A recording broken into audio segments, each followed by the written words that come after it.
In just 19 blistering seconds, the roar of a live studio plunged into suffocating silence.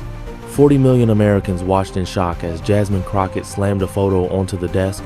There stood Trump in a blinding white suit at Diddy's white party, hand locked with a man now at the heart of an active FBI probe, his smirk shattered, eyes darting like a cornered beast. What secrets from that night could still topple a former president today? The camera stirred first. A crane swept over the polished floor like a slow hunting bird. The LED wall at the back throbbed with a countdown, each number glowing like the tick of a fuse. Every wire and cable rested in perfect black lines underfoot. The studio pulsed with life. Like a miniature America, reporters scribbled last-second notes while trying to gauge each other's expressions. Activists gripped signs they were not meant to bring but snuck in regardless. Political aides stood stiff in the aisles, rehearsing the twists they would offer when this ended. Jasmine Crockett lingered in the shadows just past the curtain. Her hands lay lightly on a leather folio, fingertips tapping in, sync with the red blink of the tally lights. She stayed calm yet alert. In her mind, she replayed the first 30 seconds once more, starting with an opening line, then pivoting to strike. Then she released it, eyes sweeping for any element she could turn into a tool. Trump was already on the opposite side of the stage, chuckling with staff. He leaned against his lectern as though it was his living room fireplace. When a producer brushed his jacket sleeve, he did not budge, only continued gazing at himself in the monitor, smirking like he had already claimed victory. In the front row, a retired Marine sat next to a church deacon, both leaning ahead. Behind them, a college student's hoodie read "Justice for All." The nervous hum in the room shattered only when a stagehand whispered "White Party Hamptons, that guest list." Jasmine did not glance over. Her hold on the folio grew firmer. She had just sensed the fuse igniting. Her aide's message arrived on her watch. All green for segment 2. Jasmine responded with a lone dot, their secret signal for standby. The countdown clock reached 30 seconds, and abruptly everyone appeared to share the same air, heavy and charged. George Stephanopoulos moved forward, tweaking his earpiece.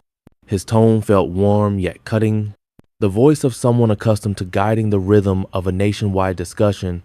Overhead, the applause sign flashed on. The initial cue struck.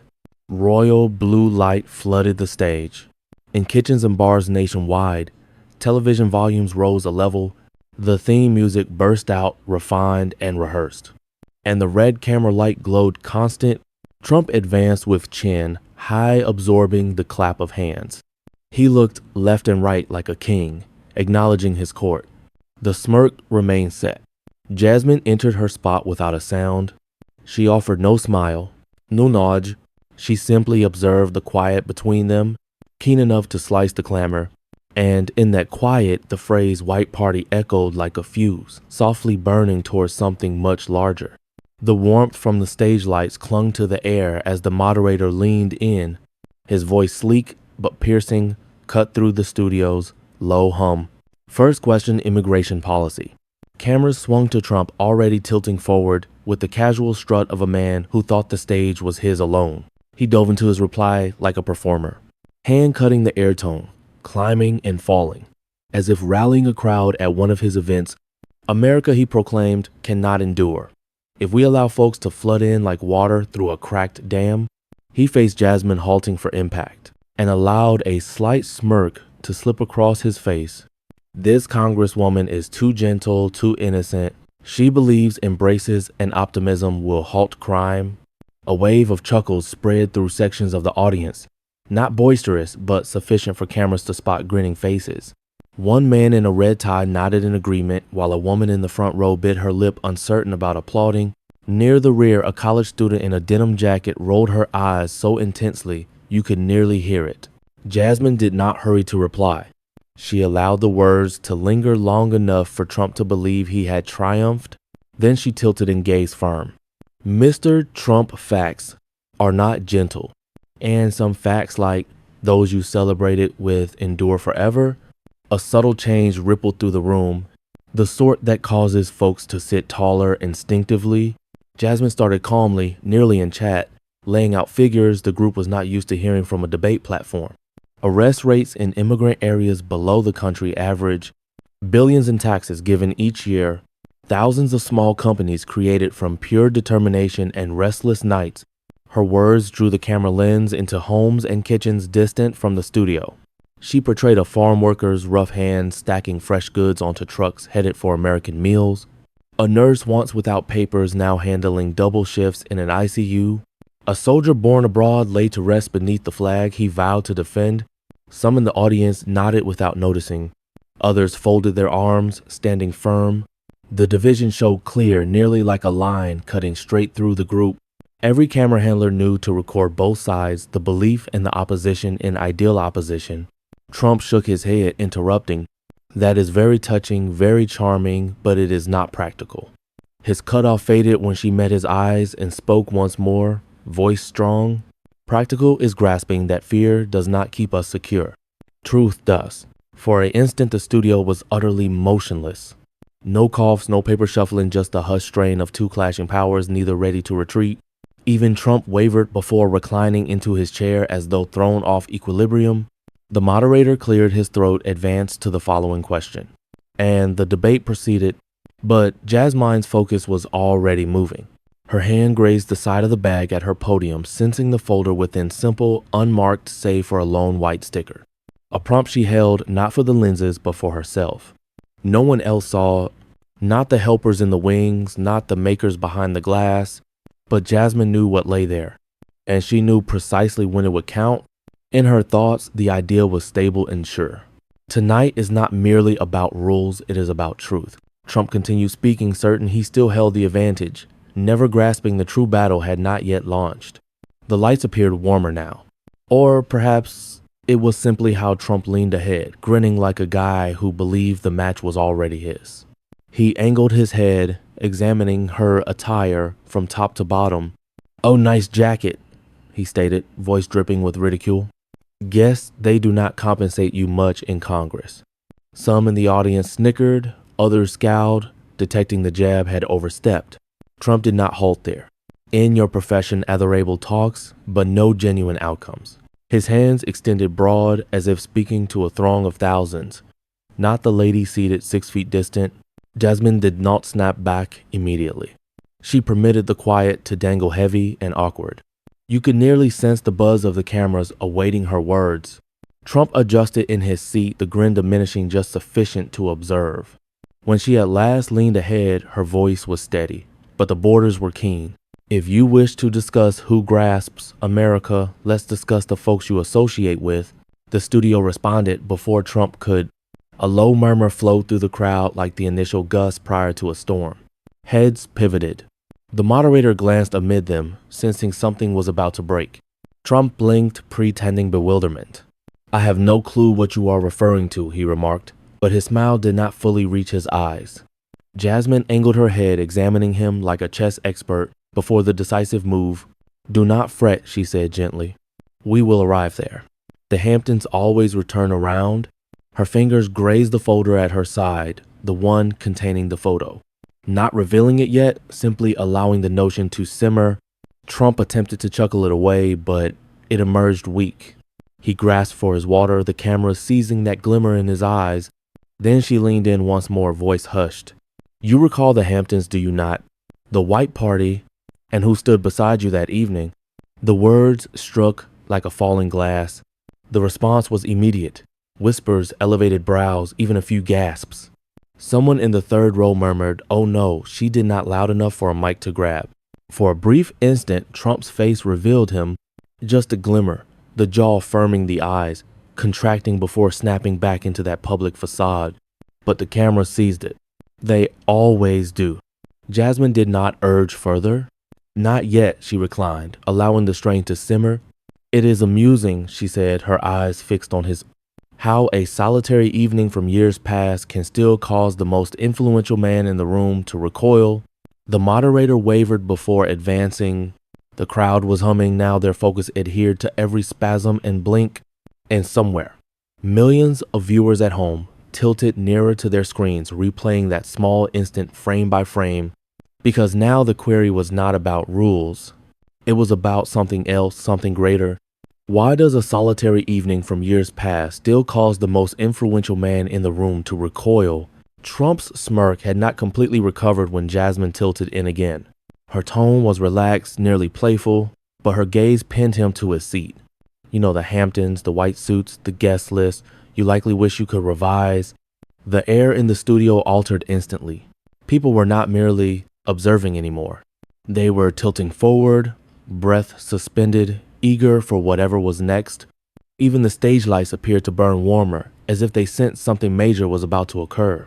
Jasmine did not reveal the full tale. Not yet. Instead, she gave the audience a sample just sufficient to spark their interest. Some of those guests are no longer with us, she said, her voice soft. And some cannot protect themselves, even if they desire to. Trump attempted to interrupt, straightening in his seat. Fake news. He barked, his voice louder and sharper than before.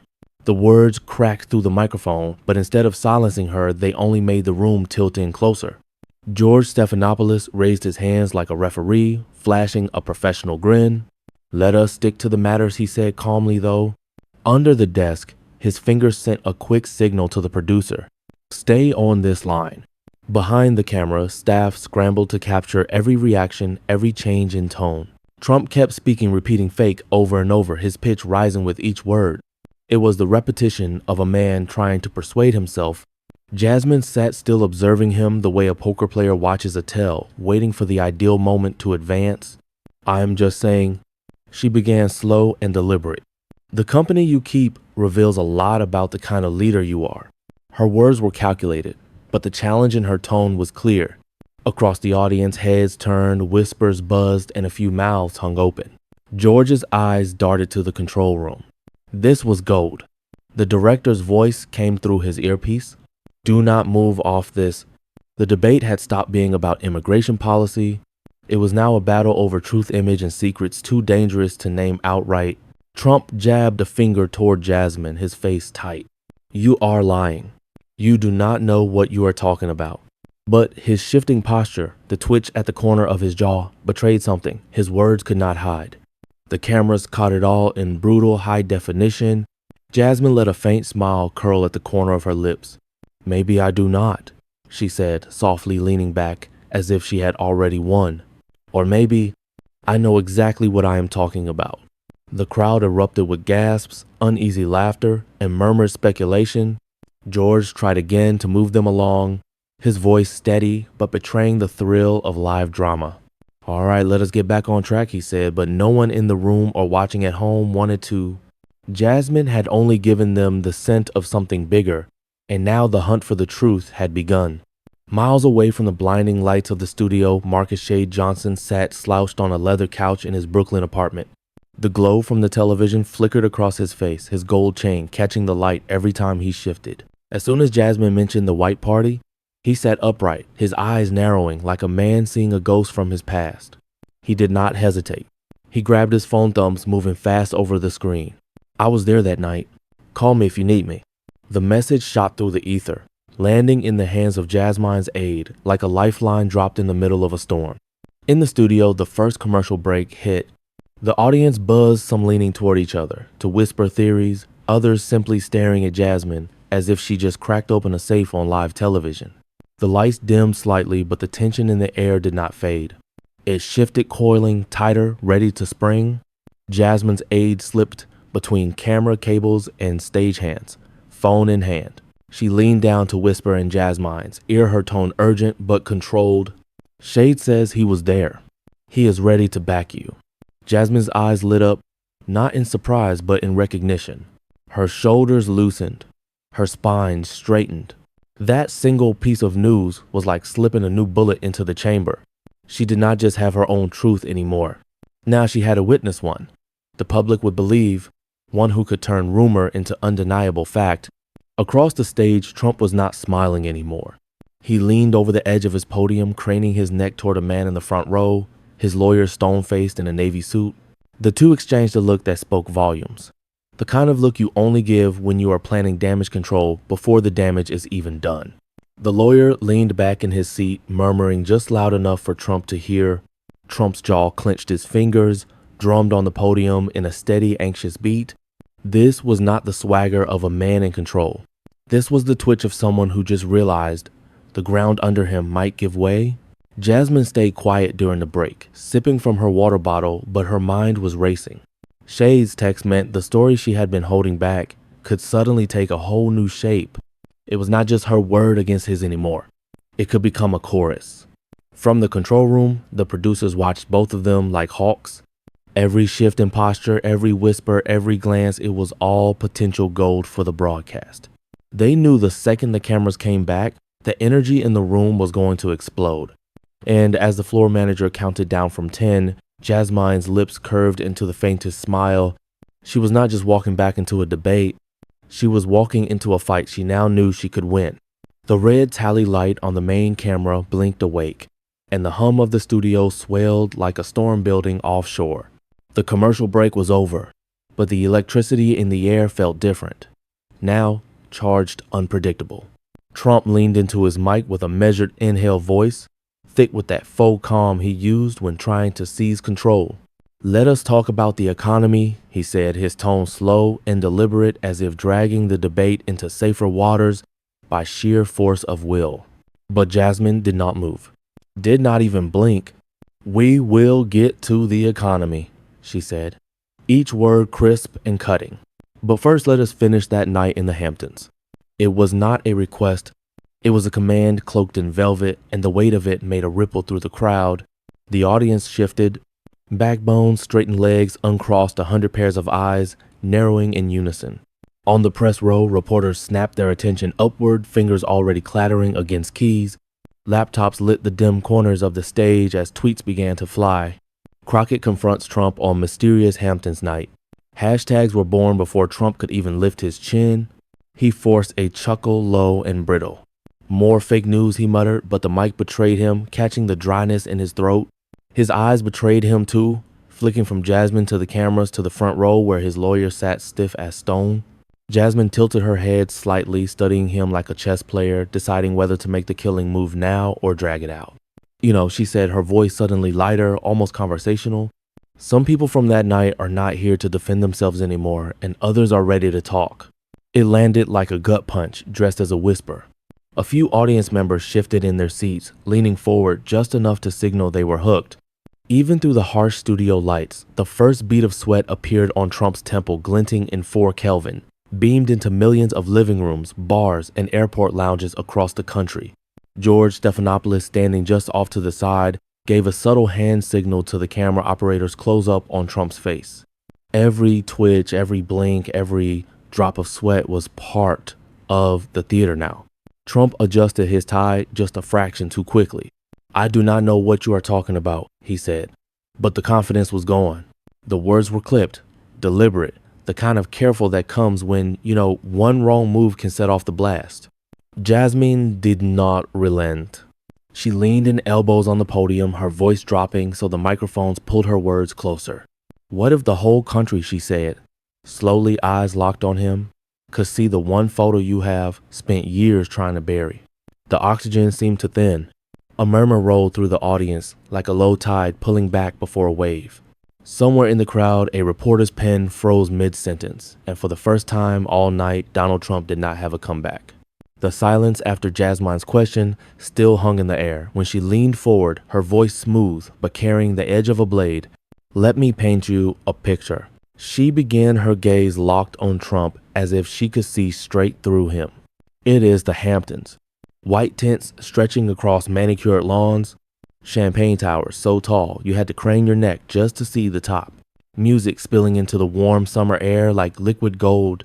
The audience was leaning in now, the image taking shape in their minds like a movie reel, every detail sharper than the last. She did not rush. Her words landed slow and deliberate. There were movie stars, politicians, athletes, men in crisp white linen who thought the rules did not apply to them. And there you were in a white suit, so bright it could blind you under the light, sitting at a private table away from the crowd, away from the cameras. She let the pause linger the way a director lets the camera hold on a character's face before the twist hits. Trump shifted behind his podium, mouth tightening into a thin line. His fingers tapped once, twice, 3 times against the wood. It was a nervous tick too small for him to notice, but too obvious for the cameras to miss. Jasmine's voice dropped a notch, making the audience lean forward without realizing it. And I remember one handshake in particular between you and a man whose name has been splashed across headlines for all the wrong reasons, a man who months later was indicted for money laundering, tax evasion, and worse. She let the words "and worse" trail off like the echo of a door creaking shut in a dark hallway. Trump cut in instantly, his voice booming, almost desperate. "A setup? It is all a setup. I meet thousands of people. I do not know every handshake I have ever had." His words came fast. The kind of speed that came from trying to outrun a memory that refused to stay buried. The audience murmured a low rumble of curiosity and doubt. The cameras darted between them, catching the flicker of something unfamiliar on Trump's face. Not anger, not even annoyance, but the first shadow of unease. George Stephanopoulos stepped in, his voice calm, but aimed like a dart. "Mr. Trump," he said, "do you deny being there?" Trump's eyes flicked toward George, then toward the front row where his lawyer sat, frozen lips pressed into a bloodless line. "I do not recall the specifics," he said. Finally, each word carefully measured. "But I can tell you this, it is nothing but political theater." Jasmine did not break eye contact. She let the moment stretch the weight of his non-answer, settling over the room like thick fog. The studio lights seemed to burn hotter. Someone in the audience coughed, and the sound cracked the tension, just enough for people to realize they had been holding their breath. In that instant, Jasmine knew she had him exactly where she wanted. The audience was not just watching a debate anymore. They were watching a man once untouchable start to flinch, and she was not about to let him escape. Living rooms across America were no longer just watching a debate. They were holding their breath. In Dayton, Ohio, retired Marine Carl leaned forward in his recliner, knuckles white. His wife, Elaine, froze with coffee in hand. "Did she just say money laundering?" she asked. Carl only nodded, eyes locked on the screen like a general hearing the enemy's battle plan. In Chicago, a Tuesday night Bible study stopped cold. 8 people crowded around a small television plates of cornbread, untouched. One woman clutched her rosary. "Lord, give her strength," she whispered, never looking away from Jasmine. In Los Angeles, college students sat on a dorm floor, laptops forgotten. "She is not just hinting," one said. "She is naming the damn party." Another shook his head. "This is going to be all over TikTok before the break's over." In Washington, D.C., veteran journalist April Ryan leaned over her desk, earbuds, and watching the feed on her monitor. She had covered scandals, protests, and impeachments. But this was different. There was a scent in the air like the first drop of rain before a storm. Her hands moved fast on the keyboard. Within seconds, her tweet was live. Jasmine Crockett just cracked open something big. "This is not over." In under a minute, her phone buzzed nonstop as the retweets climbed into the thousands. Back on stage, Jasmine felt the temperature in the room change. Not literally, but in that way a speaker feels when a crowd shifts. She noticed the subtle lean of bodies toward her podium, the stillness in the air between Trump's words. It was momentum, the kind you did not chase, the kind you let come to you. The debate's control room noticed too. Camera operators got silent. Hand signals stayed tight on Jasmine. Catch every blink, every pause. Producers whispered into headsets. "We have got a live moment. Do not break away." Trump's smile was no longer the wide, cocky grin he had worn at the start. It was tight, now forced, like someone had told him to look relaxed, but his muscles did not know how. He took a sip of water that seemed to evaporate in his mouth. His fingers wrapped around the podium's edge, not in command, but in grip. Meanwhile, the internet was on fire. Hashtags bloomed White Party Truth Crockett and Trump who was there. Instagram stories played the clip of Jasmine saying, "The company you keep on loop," on Reddit. Amateur detectives were already digging for photos from that Hamptons night. The outside noise was now louder than the debate itself. Reporters in the press section were not just taking notes. They were furiously typing tweets, their screens reflecting in their glasses. And Jasmine knew this was more than a hit in the polls or a good soundbite. This was the start of something that could follow him for the rest of his career. She did not need to push harder yet. She just needed to let the tension breathe. The question was no longer if she had struck a nerve, It was how deep she was willing to cut and how much blood the country was ready to see. The room was already humming from the last exchange when Jasmine's hand moved to the folder by her podium. No rush, no dramatic flourish, just a smooth, deliberate pull like she had been waiting all night for this. She laid a single sheet on the podium, then lifted it with 2 fingers, letting the overhead lights hit it just right. It was not crystal clear. The image was grainy, the kind you would expect from an old camera phone, but the shapes were undeniable. 2 men side by side, both in white, one unmistakably Donald Trump, the other a man the country knew from headlines and indictments. The audience reacted before anyone on stage said a word. A ripple, half gasp, half low murmur rolled through the studio. Some people leaned forward, squinting. Others exchanged quick glances like, did I just see what I think I saw? Trump broke first, a short, sharp laugh too high-pitched to sound natural, that he scoffed, shaking his head. Looks like something your interns made on Photoshop during lunch. But the way he avoided looking directly at the photo that told its own story. George Stephanopoulos stepped in, voice calm, but eyes lit with curiosity. Mr. Trump, are you saying that is not you? Trump kept smiling, but his jaw shifted just enough for the cameras to catch it. I am saying it is fake news, plain and simple. Jasmine did not raise her voice. She did not need to. She just tilted her head, almost amused, and said, funny, because the lighting, the angle, even the champagne tower in the background, they all matched the white party that year down to the last detail. More murmurs. A couple of audience members clapped once, then stopped as if realizing they were not supposed to yet. Phones were out now.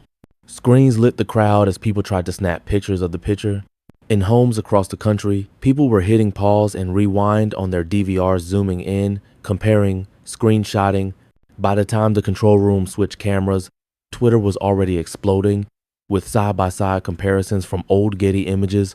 Trump shifted his weight, gripping the podium a little tighter. This is desperate, he said, voice low, now measured. You have got nothing. Jasmine placed the photo back on the podium, but not in the folder. She let it sit there in plain sight, like bait. Then she looked straight into the main camera, eyes steady, and said, if that was the warm-up, what do you think the full picture shows? For a moment, the studio was dead, silent. Then the noise hit, a wave of whispers, laughter, disbelief, and somewhere buried under the clamor, the sound of one man's breathing growing heavier under the spotlight. Jasmine let the silence hang for just a moment longer. Her eyes locked on the crowd. Then she turned slightly toward George Stephanopoulos, one hand still resting on the printed photo, her voice calm but sharp. I have a guest who can answer this better than I ever could. The air inside the studio seemed to pause mid-breath. George froze for a split second, clearly aware this was not in the script. In the control room, a producer's voice crackled through headsets. What is she doing? The audience started to murmur, whispers spreading like static before a lightning strike. The camera swept wide, catching Trump glancing toward the backstage area. That familiar smirk was gone, replaced by quick darting eyes before he forced his face back into a mask of composure. George finally nodded and said, all right, let us bring them out. The camera swung toward the entryway. Crew members moved quickly to clear the path while some in the audience leaned forward, craning their necks for a better view. In the control booth, another producer muttered, keep rolling. This is ratings gold. Trump tried to look at ease, leaning toward his mic with a smirk.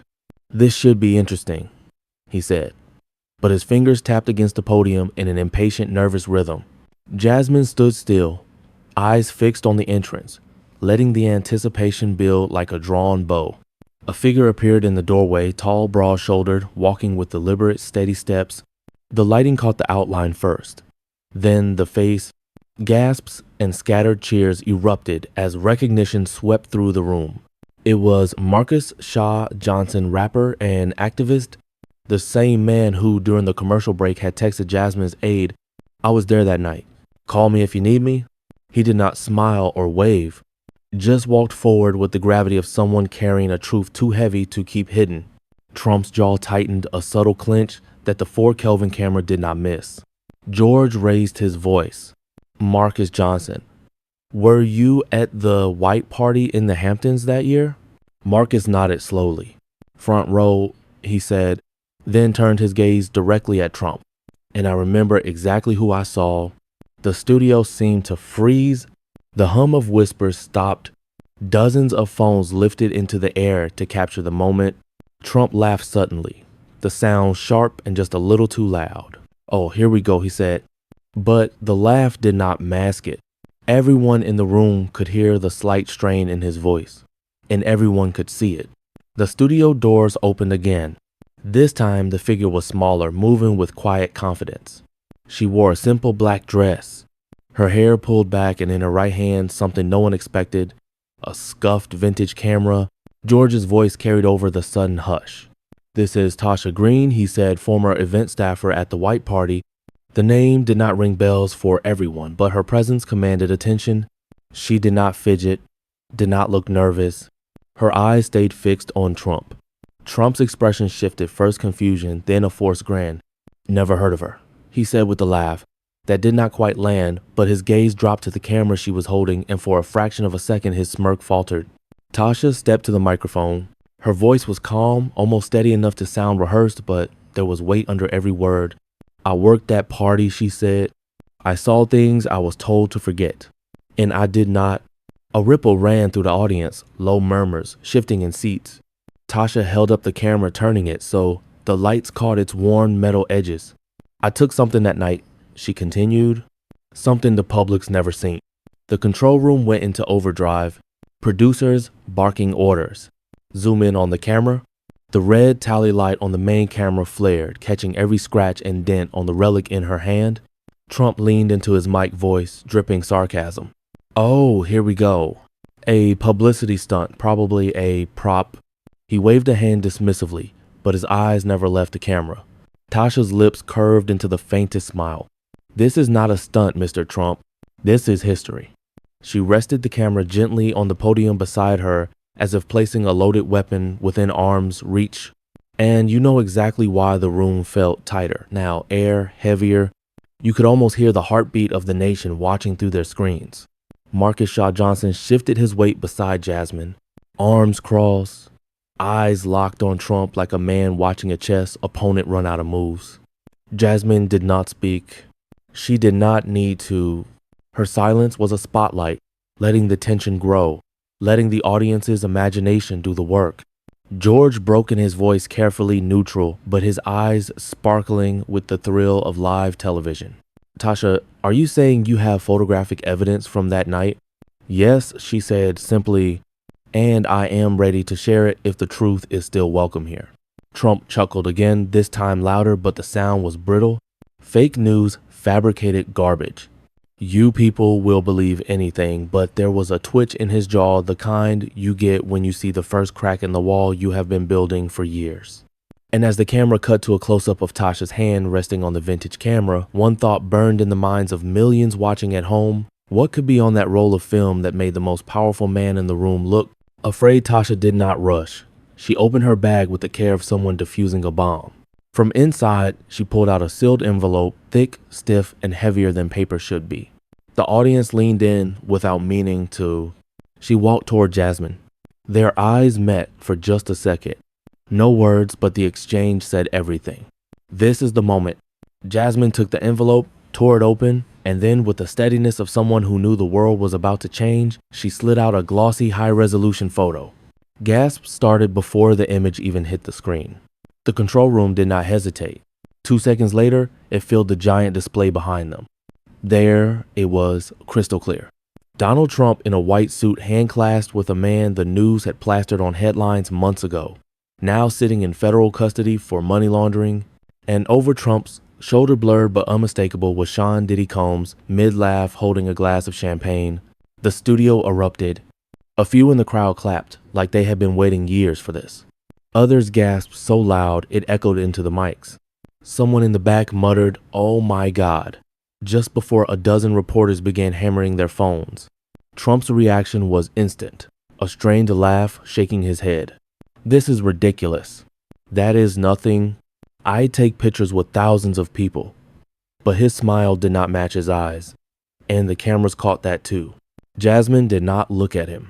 She let the photo stay on the screen, hanging there like a courtroom exhibit. no one could unsee. Tell me, she said slowly, how many of those people are under indictment and how many of those parties were kept off the record? The murmurs got louder.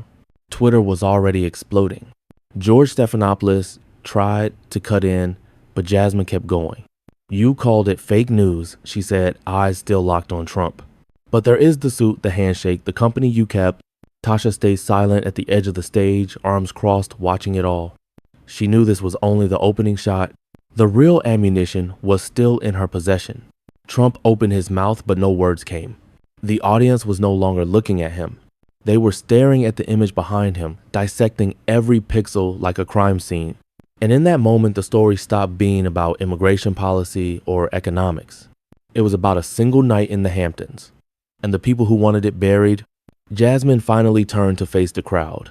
If you think this picture tells the whole story, she paused just long enough for the silence to sting.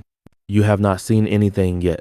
The cameras caught every second. The sharp intake of breath from the audience, the flicker in Trump's eyes, and Tasha's faint smile like someone who knew the next page would be worse.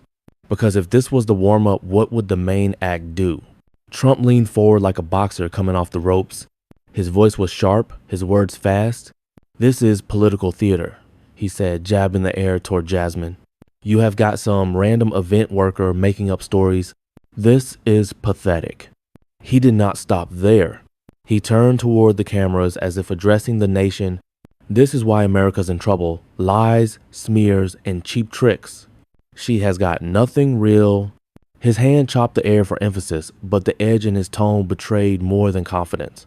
It carried the bite of someone on defense. On the big screen, a split frame appeared. Laura Ingraham via remote feed from a polished Fox News set. She wasted no time. This is a smear campaign. That photo out of context?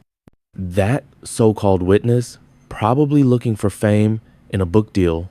Her voice was smooth, practice meant to reassure Trump's base watching at home. Trump nodded along like she was reading his mind. Exactly. Out of context, he repeated, pointing to Tasha. She is not credible. She is not important. His words were sharp, but his eyes flicked toward the photo, still faintly visible on the screen, as if it had a gravity he could not escape. Jasmine stayed still, not blinking, letting him talk himself into a corner. She did not rush in to counter. She knew the silence was doing its own damage. Tasha did not flinch either. She stood on the edge of the stage, arms folded, a quiet presence that made Trump's attacks feel like punches thrown at a shadow. The audience's energy shifted. It was not the roar from earlier. It was the slow, heavy hum of people taking sides. Some nodded with Trump, arms crossed tight. Others leaned forward toward Jasmine, waiting for her to strike back. Trump's voice grew louder. He pointed at the moderators, then at the crowd. You know what this is? It is a setup. She is scared to talk policy because she has no plan for America. His pitch cracked slightly on the last word. The producers did not cut away. They knew this was gold. Every camera angle caught the beat of sweat, the twitch of his jaw, the heat building under the stage lights. Jasmine finally moved. She leaned toward the mic, slow and deliberate. You have spoken for 2 minutes, she said, her tone even almost gentle. And in all that time, you have not denied what is in the photo. The room reacted instantly. A ripple of murmurs, a few muffled laughs. Trump's mouth opened, but Jasmine was already looking back at the moderator. We can talk policy. We will talk policy, but the American people deserve answers, and yelling at me will not change what is on that screen. She did not raise her voice. She did not need to. The calmness was its own weapon. Trump shook his head, smirking for the cameras, but the smirk did not stick. The photo behind him was still there, unmoving, unblinking, and for the first time all night, it felt like he was the one on trial. Within minutes of the photo flashing on the debate stage, the internet exploded. Twitter, Instagram, TikTok, every feed flooded with stills and clips. White Party Witness blasted to #1 on the trending list, climbing so fast it pushed breaking news about a hurricane down to second place. Some users slowed the footage, zooming in on Trump's face the moment the image appeared. Others layered it with dramatic music, making mini trailers that looked like they belonged before a political thriller.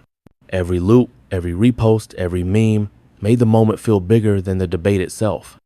In a diner off a highway in Ohio, a middle-aged trucker stared at the muted television, fork frozen halfway to his mouth. He muttered, "If that is real, he has been lying for years." Two booths over an elderly couple kept eating in silence, eyes locked on the screen.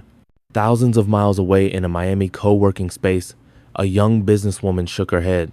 "She is just trying to embarrass him before the election," she told a local reporter, barely looking up from her laptop. For her, it was not proof. It was politics. The split was not neat. It ran jagged through friend groups, families, and office break rooms. Everywhere, people were either leaning in or turning away. No middle ground in sight. Cable news jumped on it instantly. Networks rolled the clip and split-screened the debate on one side, talking heads boxed in on the other. On the bottom ticker photo, evidence stuns, debate stage, and witness credibility under fire. Some anchors leaned forward, eyes wide, voices low like they were unwrapping a secret in real time. Others smiled like they had already decided it was a hoax. But the photo stayed on the screen either way, its presence impossible to ignore. In Jasmine's campaign war room, every phone buzzed nonstop. Her team was crammed around a long table screens, lighting their faces in cold blue. Notifications rolled in faster than they could read them. Lina, her campaign manager, slammed her laptop shut. "This is the moment," she said. "Drop the final piece now before they bury it in spin." Across from her, Malik shook his head slowly. "No, we hold it. Let him sweat. Let the press pull at every thread." The argument was not just about timing. It was about survival. Drop it now. And they risked a counterpunch before the story took root. Wait too long, and the frenzy could fade. Meanwhile, Trump's team moved fast. They blasted out statements calling Jasmine a desperate politician and Tasha a low-level party worker seeking attention. Surrogates flooded every major network, hammering the same talking points and synchronized sound bites. But even as they spoke, the photo kept popping up behind them on the big screen. It hung there like an uninvited guest. They could not push out the door. The more they tried to deny it, the more people wanted to see it again. Back in her hotel suite, Jasmine scrolled through live reactions. One tweet caught her eye. "If she has got more, he should be worried." She set her phone down, staring out at the city lights, already weighing her next move. Somewhere out there, reporters were dialing old contacts, chasing whispers about guest lists and private deals. Podcasters were planning emergency episodes. Even late-night comedians were sharpening their monologues. It was not just a photo anymore. It was a storm spinning bigger every hour. And Jasmine knew the eye of it was about to move right over her. The debate hall was still buzzing from the photo when Jasmine leaned toward the mic. Her voice was calm, measured, like she was about to let the audience in on a secret meant just for them. "It was not just a handshake," she said. "There was a deal." The words landed hard. At first it was just a faint ripple, but it spread fast through the room. Gasps came from the front row, a shuffle of feet from the back. Trump's eyes narrowed, and for a fraction of a second, something flickered across his face before the practiced smile returned just a little too quick. He laughed, but the sound was hollow. "A deal. That is ridiculous. Totally made up." He waved her off like a heckler, but his tone did not match the gesture. Jasmine did not blink. She let the silence stretch just long enough for him to feel it, then added, "What if I told you there is a paper trail that got him?" His hand on the podium twitched barely, but enough for the center camera to zoom in. The audience leaned forward. Phones went up thumbs, tapping furiously as people whispered into live streams. In the control room, a producer mouthed, "Stay on this," and every lens locked on them. Trump tried to pivot back to gas prices and immigration, but the words landed thin like air leaking from a balloon.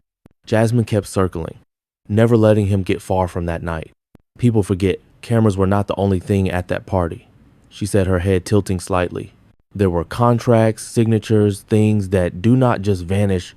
Backstage, Tasha watched from the wings, her vintage camera resting on her lap like a loaded weapon. She knew exactly what Jasmine was doing, tightening the net, drawing Trump further in. On social media, clips of the exchange were already spliced with slow motion replays of Trump's tiny freeze when the word deal was spoken.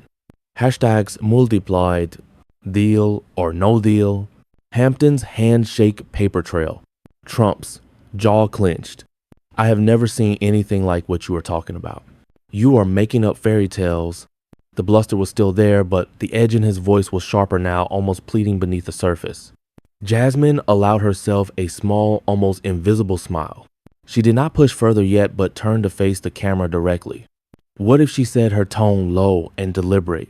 The paper trail leads straight to him. The room went dead quiet. Even the photographers seemed to hold their breath. Somewhere in America, people at home leaned closer to their screens, waiting for whatever came next. The tension in the hall felt like it could snap. Jasmine reached down, pulled out a slim manila folder, and set it on the podium with deliberate care. Her fingers lingered for a moment on the clasp eyes fixed on Trump. "You want fairy tales," she said softly. "Let us try a little non-fiction." She opened the folder and slid out a single sheet, black and white edges, slightly worn, the FBI watermark faint but unmistakable. It was a photocopy of a contract blown up on the big screen behind her. Two signatures sat side by side, Donald J. Trump and the indicted businessman's shell company. For a split second, the room went silent. Then came the sound, first a few gasps, then a rising murmur that swelled into something close to a roar. Reporter fingers clattered on keyboards. A man in the second row whispered, "Oh my God," into his phone. Trump shifted his weight, a tight grin pulling at his mouth. "This is nothing completely fake," he snapped, but his voice pitched higher than before. He jabbed a finger toward the document. Photoshop, deep fake, whatever they are calling it now. Jasmine did not look at him. She pointed at the date typed neatly at the top. August 14th, 2015. The exact night of the white party, she said, letting the words hang. The audience caught it instantly, voices rising again. The camera caught every detail, the way Trump's shoulder stiffened, the flicker in his eyes when he glanced at the screen. George Stephanopoulos leaned forward, his tone deceptively casual. "Mr. Trump, are you saying this contract from FBI archives is fabricated?" Trump hesitated, then launched into a rambling answer about witch hunts and fake investigations. But the rhythm was gone. Every sentence sounded like he was chasing his own words, trying to get ahead of them. Jasmine waited for him to run out of breath. Then she leaned in, voice low, but caring. "The thing about paper trails," she said, "is they do not care how loud you yell. Ink does not lie." Phones lit up across the room. People snapping photos of the screen. On Twitter, the contract was already trending. In living rooms across the country, families sat forward on couches, rewinding DVRs just to stare at the signatures again. Trump tried to laugh it off, but it landed flat like a punchline. Nobody understood. He reached for his water, hand shaking just enough to be noticed. Jasmine did not gloat. She just stood there, the contract still glowing behind her like a shadow he could not step out of. And for the first time that night, it felt like the crowd was not wondering if she had more. They were wondering just how bad it could get. Trump leaned toward the mic, trying to barrel over Jasmine's words before they could sink in. His tone was sharp, sentences snapping like thrown darts. But there was something in the edge of his voice, a faint tremor, like a rope under too much strain. He pushed harder, louder, as if volume could rewrite the truth glowing behind him.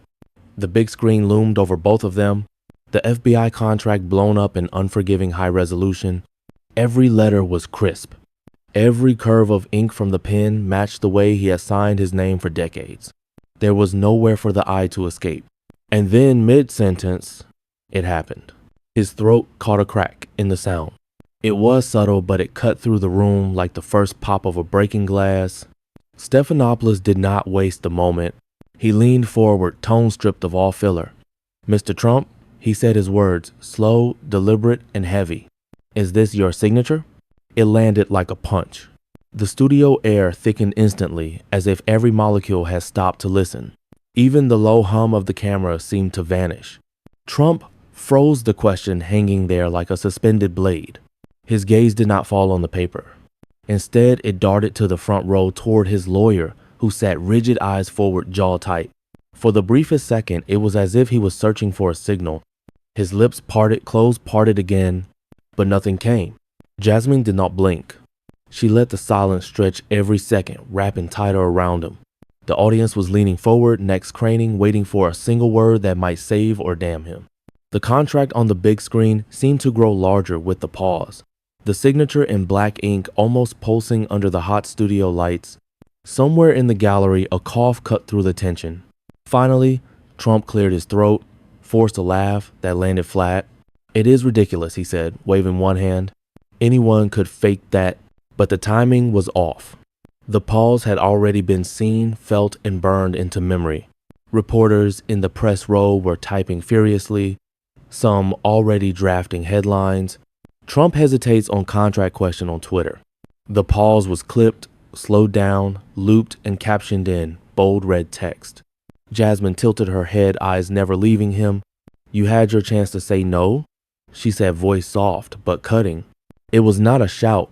It was a quiet verdict. Trump tried to recover for pivoting to witch hunt talking points. But the room's center of gravity had shifted. His words no longer owned the air. Every camera stayed tight on his face, capturing each twitch, each forced smile, each tiny break in the armor. From the control booth, producers whispered to each other, "Keep it close. Do not cut away." They knew they were not just filming an interview. They were documenting a moment that could define the night. And under the blinding lights, the man who once dominated every stage looked for the first time like someone standing in the shadow of his own signature. In the studio, the air was so still it felt like it could break. Trump's hesitation hung there, suspended like a glass ornament. One wrong move could shatter. The lights burned white hot, catching the shine of sweat on his temple.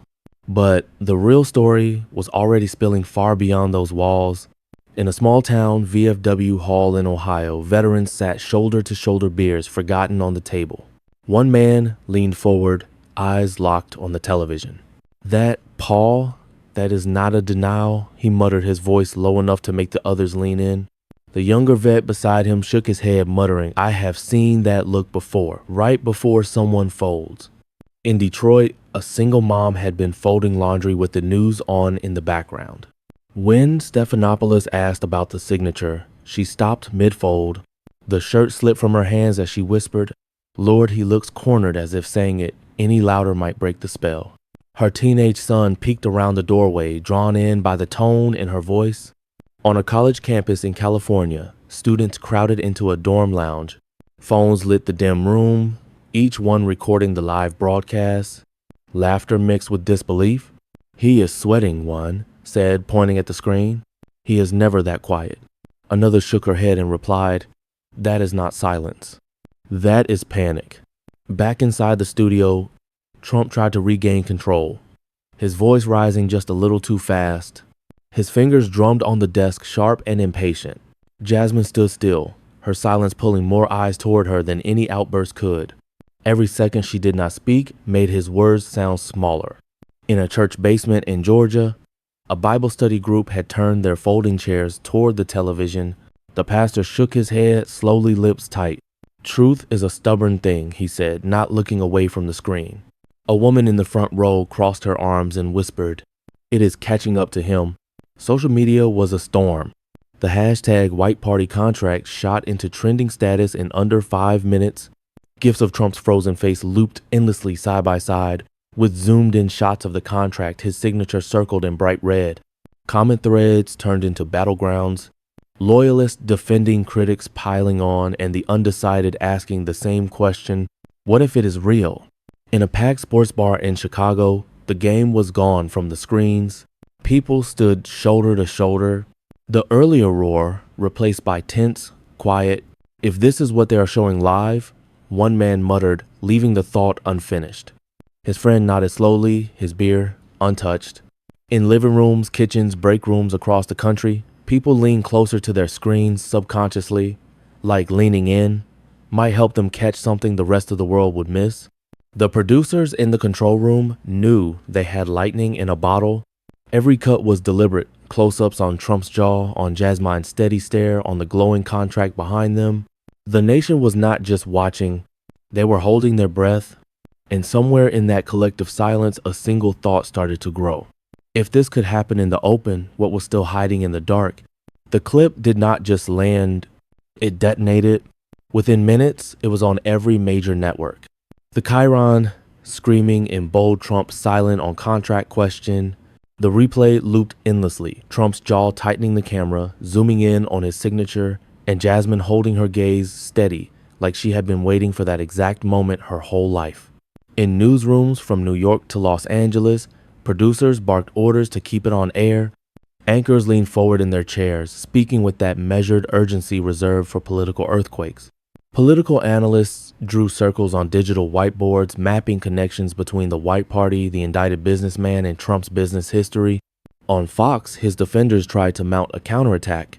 Laura Ingram's face was tight, her voice sharp as she called it, a desperate stunt, but the hesitation in her tone was unmistakable. Even she could not completely wave away the weight of the evidence on screen. Inside Mar-a-Lago, the mood was grim. Aides shuffled around the room, voices low like people tiptoeing through a crime scene. One muttered, "We need to get ahead of this." But another shot back, "It is already ahead of us." Phones buzzed in the West Wing of Trump's political operation, but his legal team stayed locked in a closed-door meeting. No press release, no fiery denial, only silence. And in politics, silence can be louder than any speech. Jasmine's own phone lit up in a steady rhythm. Messages from community leaders stacked one after another. Civil rights activists, church pastors, local officials. "You spoke for us tonight. You showed them we are not afraid." One text from a Vietnam veteran read, "Been waiting 50 years for someone to stand that tall." In a union hall in Pittsburgh, a group of steel workers crowded around a laptop. The clip played for the 5th time, and every pause, every beat of Trump's hesitation was met with murmurs. "He has never looked like that before," one man said. Another nodded, adding, "She did not just beat him. She made him look small." Across the country, living rooms became miniature newsrooms. Families watched with popcorn bowls in hand, switching between channels, texting friends, arguing, cheering, debating, even in quiet corners. A rural diner in Kansas, a barbershop in Atlanta, people leaned over counters to watch the replay on someone's phone. Twitter and TikTok caught fire. Contract Gate and Jasmine and Trump exploded into the top trending spots.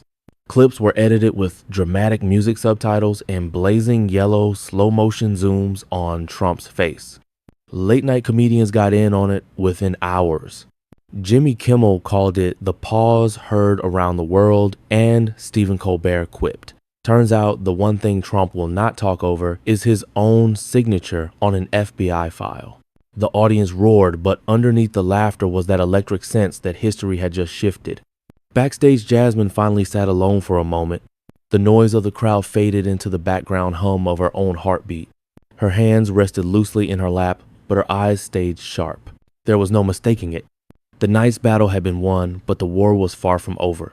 Her aide's knock was soft but urgent. They stepped inside, phone in hand. "You are going viral," they said, voice trembling between awe and warning. Jasmine glanced at the screen. Millions of views already, comments pouring in by the second. She did not smile. She did not celebrate. She just leaned back slightly and whispered to herself, "Good. Let them all watch." Because every supporter was watching, and so was every enemy. And in the world she lived in, both could be just as dangerous. The door clicked shut behind her, and for the first time all night, the roar of the studio was gone. Jasmine sat in front of the mirror, the bright bulb still blazing, casting her reflection in sharp relief. Her suit jacket was still perfectly pressed, but the adrenaline was starting to fade, leaving the weight of what had just happened pressing against her chest. She leaned forward, elbows on the dressing table, eyes locked on her own in the mirror. This was not just another political fight. This was the kind of night that could end careers or ignite movements. Her mind drifted backward, unspooling moments, like an old film reel. She saw herself years ago standing in a cramped community center arguing for a young mother's right to keep her home. She remembered facing down a row of stone-faced city officials who had already decided the case before she even opened her mouth. She could almost feel the sting of those early defeats, the way they shaped her voice into something sharper, harder to ignore. The memory shifted to her first rally, rain coming down in sheets, her voice barely carrying over the crowd. Back then, there were no cameras, no trending hashtags, no viral clips, just a conviction that truth was worth speaking, even if it cost her everything. Her father's voice came to her, then calm but firm, telling her, "Baby, they will try to talk over you. Do not let them. Make them listen." Tonight, that voice had been in her ear every time Trump tried to drown her out. She let out a slow breath, the mirror fogging for a moment. tonight was not just about exposing one man's secrets, it was about proving that power could be challenged in plain sight.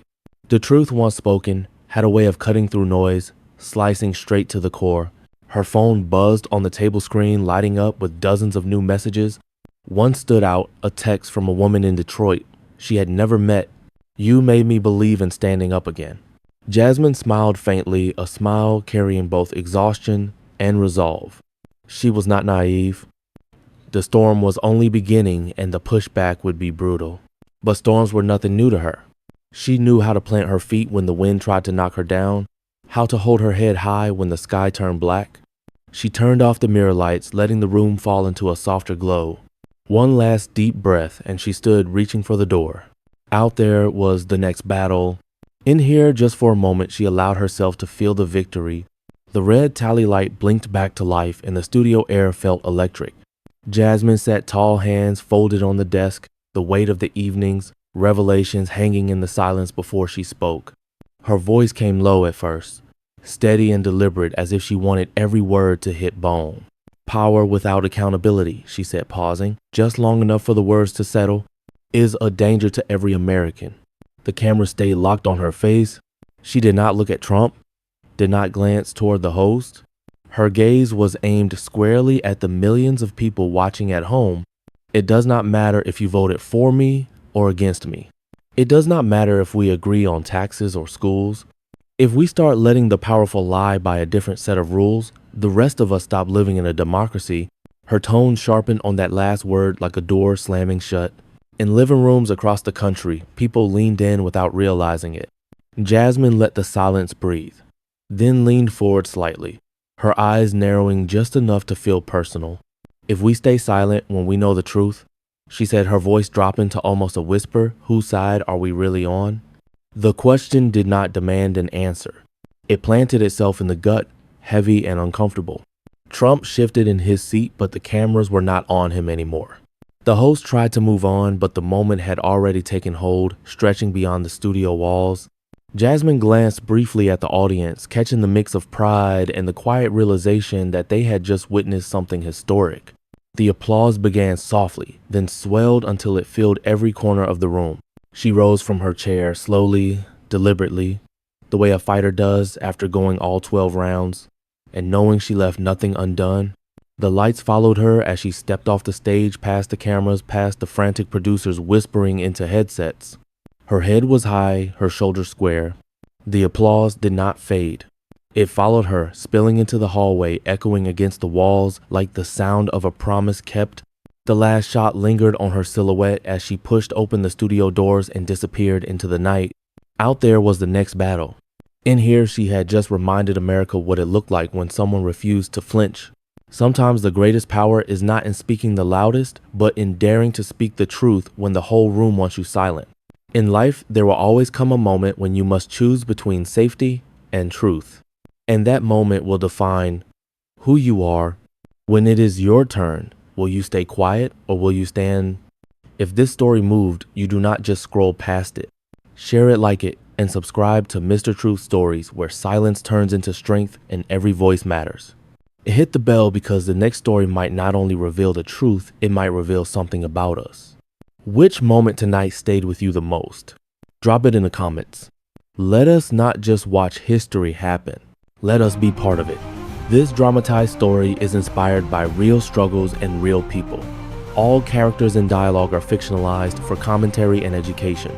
It is not intended to defame or mislead, but to inspire reflection and civic awareness. Thanks for watching. The truth is not over. It is only waiting for someone brave enough to listen and bold enough to speak.